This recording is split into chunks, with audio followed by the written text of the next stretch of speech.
Okay, a couple of words before you fast forward to your scene. The entire point of this exercise is just to see how little you need to do in order for the audience to have something to read on your face. It's not that you should never be doing anything. It's just this shows that you don't have a need to project anything out. The camera will see what is happening on your face. Hitchcock famously did some experiments with this, and then there's the Greta Garbo at the end of Queen Christina, which you can see here, and we talked about in class, is that same thing. She's not thinking of anything, but because we have context, we can see so much happening in her face, and it's incredibly compelling. So this is not a dictate to not do anything. It's just to remember that simplicity is your friend, and you don't need to reach or overstate anything in order for the camera to see it. The camera and the audience look at your face and take part in the scene. Look at her, she's beautiful. So see that, and you can see as your face releases, it's not like it gets over the top. It just is a little bit different. This just lets you know what can happen on camera. Action.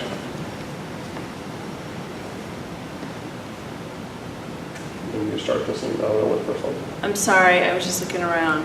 I'm just leaving. No, it's okay. Do I know you? No, I don't think so. I mean, I recognize you. You're an actress. Guilty as charged. Are you involved in this production? No. Are you? No. No.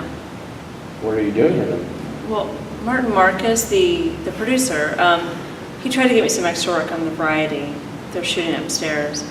I was literally going to be a pair of legs in a crowd, but some agency guy spotted me. Is that Liz Hunter? Get her out of here. They're maniacs. I think maniac is a little bit generous. Can I have your autograph? I saw you at Lyceum. Tremendous. I don't think the autograph will be worth much. That can't be true. You're a rising star. My career's officially over. I guess I learned that today. You were slated to perform on the set? Slated? I don't know. I mean, I read the first act. What was it about? Despair, persistence. It happened just like this. I was on the mover, riding it down each row, all those straight lines, and then eureka, I figured it out. You gotta deflect electrons across the television screen the same way you would plow a field, back and forth, line by line. Seems like you've got that part nailed. You still want a signature? I've got a publicity photo around here somewhere. Okay, cut. Action. I'm sorry, I was just looking around. I'm just leaving. No, it's okay. Do I know you? No, I don't think so. I recognize you. You're an actress. Guilty as charged. Are you involved in this production? No. Are you? No. No. What are you doing here then?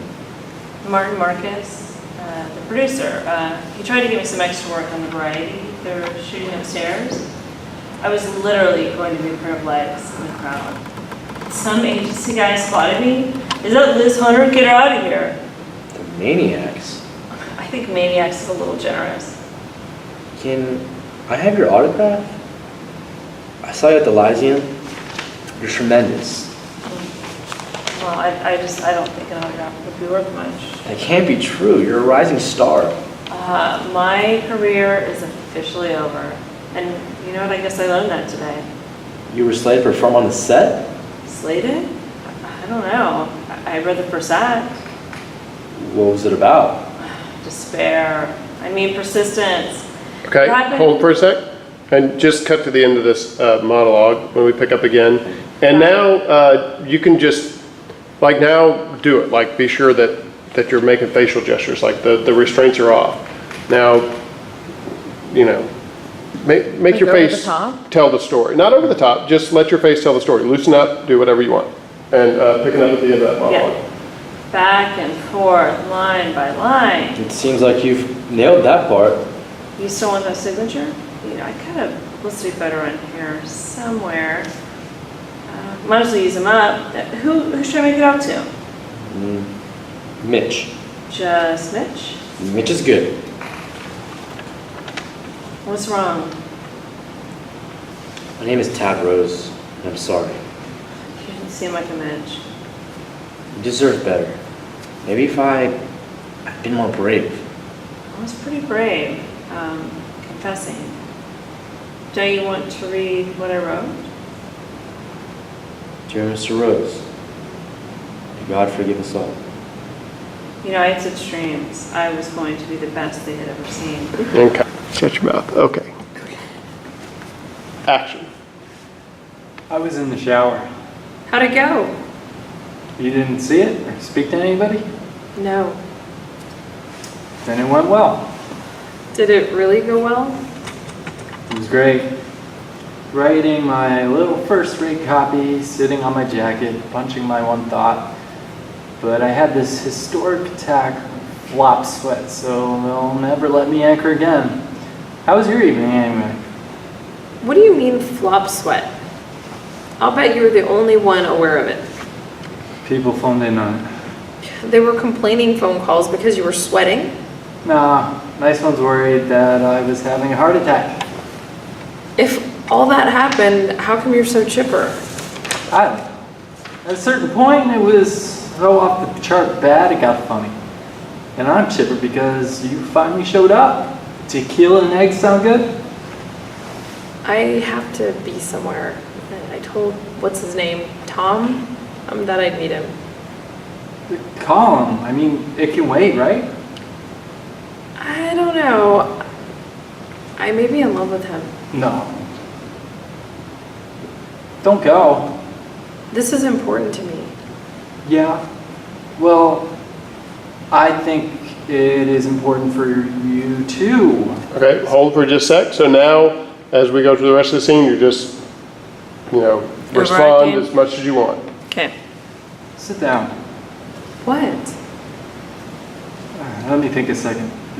It's tough. Jane, let's take up the part that has nothing to do with me. Let's let me be your most trusted friend, the one that gets you to say awful things about you, you know? Yes, I guess. Yes. I know you care about him. I've never seen you like this about anyone, so please don't take it wrong when I tell you that I believe that Tom, while being a very nice guy, is the devil. This isn't friendship. What do you think the devil's going to do? Okay, cut. Action. I was in the shower. How did it go? You didn't see it or speak to anybody? No. Well, then it went well. Did it really go well? It was great. Writing my little first-rate copy, sitting on my jacket, punching my one thought. But I had this historic attack of flop sweat, so they'll never let me anchor again. How was your evening anyway? Relax your forehead. No. What do you Relax. mean flop sweat? I'll bet you were the only one aware of it. People phoned in. And they were complaining phone calls because you were sweating? Nah, nice ones worried that I was having a heart attack. If all that happened, how come you're so chipper? I don't know. At a certain point, it was so off the chart bad, it got funny. And I'm chipper because you finally showed up. Tequila and eggs sound good? I have to be somewhere. I told what's his name, Tom, that I'd meet him. Well, call him. I mean, it can wait, right? I don't know. I may be in love with him. No. Don't go. This is important to me. Yeah. Well, I think it is important for you too. Why don't you sit down? What? Let me think for a second. This is tough. Okay, hold for a second.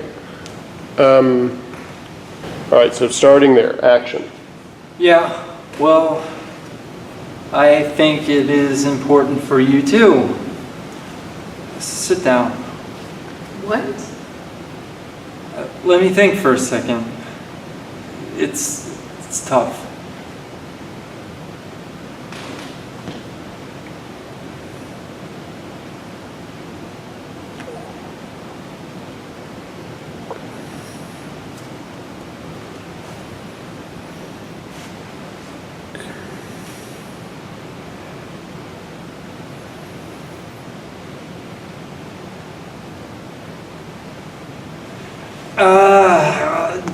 Jane, let's take the part that has nothing to do with me. Let's let me be your most trusted friend, the one that gets to say awful things to you, you know? Okay. And now you're released, you can just do whatever you want within frame. Yes, I guess. Yes. I know you care about him. I've never seen you like this about anyone. So please don't take it wrong when I tell you, I believe that Tom, well, a very nice guy, is the devil. This isn't friendship. What do you think the devil is going to look like if he's right? Nobody is going to be taken in if he has a long red ponytail. He'll be nice and attractive, he'll get the job wherever he influences a great nation, and he will never do anything evil.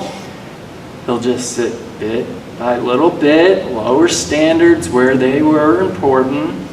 He'll just coax along, flash over substance, just a tiny bit. Okay. Just a sec, let me get a better frame. All right. Action. I came down to help. It's under control. Just sit there. Are you okay? I'm fine. What are you doing with Axel, Sadie? How do you and Dad find so much to talk about? We don't. We don't talk much. I'm going to marry him. His grandmother's ring. And there's only one Jake. How old is he, Sadie? He loves me. I'm gonna stay out of this. So what happens between you when you don't talk? Leave Dad alone, Sadie. I do. That's what I do. Will you come to the wedding? Yeah, sure, okay. You know, I watch you and listen to you, and I swell up with admiration and pride and love. And I swear, there's no envy. You know I can't. And here I am, not 3 feet away from you, and I swear, Georgia, it feels like no one's home. You disappear on me. You know what I truly want for you, Sadie? I want you to be happy. I want to be trouble-free, Georgia. Okay. All right. Things are going good for me. I'm glad. Do you know his last name? Axel? Yeah, of course. Yeah? Yeah, what do you think? You writing? Every day. Working on an album? Yes. I should do some backup if you want. Good idea. You haven't come to hear me. Why is that? I will if you want. Okay, great. I'm interested, you know. I'm gonna release, like respond facially now, really kind of do a little something with your face. Keep going. You were the one with ambition, Sadie. I never gave a damn. You said. You know it's the truth. Funny how things work out. Not what I meant. You know, I let you talk to me this way, and I managed to make myself think it's okay. And I'm always glad when you're here, and I can't stand it when you're hurting. And I've made peace with nothing's ever enough for you. And cut. Good. I can't believe you called Mom. You set the car on fire. It was an accident. Jesus, I said I was sorry. Not even noon, and you're smoking weed. It's bad enough we have to do this. Why do you insist on making everything worse? He was very specific. Take his ashes to the temple of the burning man and let him go. I'm familiar with his instructions. I was there when he wrote them. Shut up. Where were you? Oh, that's right. You were at the movies. Just shut up. Dad's dying, and you go to the movies. It was a Godfather marathon, and Dad told me to go. Of course he did. Because you couldn't accept the reality of the situation. Why is it that everything you say sounds like it crept out of your ass covered in cellophane? Why don't you go home? Why don't you go fuck yourself? I swear to fucking God. You get a release? Go ahead. That's me. I'm Bobby. I swear to fucking God, I will dump him out right here. Don't put it down. At least I didn't leave him alone in the room with a gun in it. You shut up about that. God, I hate you. I hate you back. You should have known better. How was I supposed to know he pulled a Hemingway? He asked me to get him a Bible. I went to get it. Ah, please. Did you ever really think our Father would ever seek God again? Put him down before you spill him. I'll put him down when I get to Burning Man.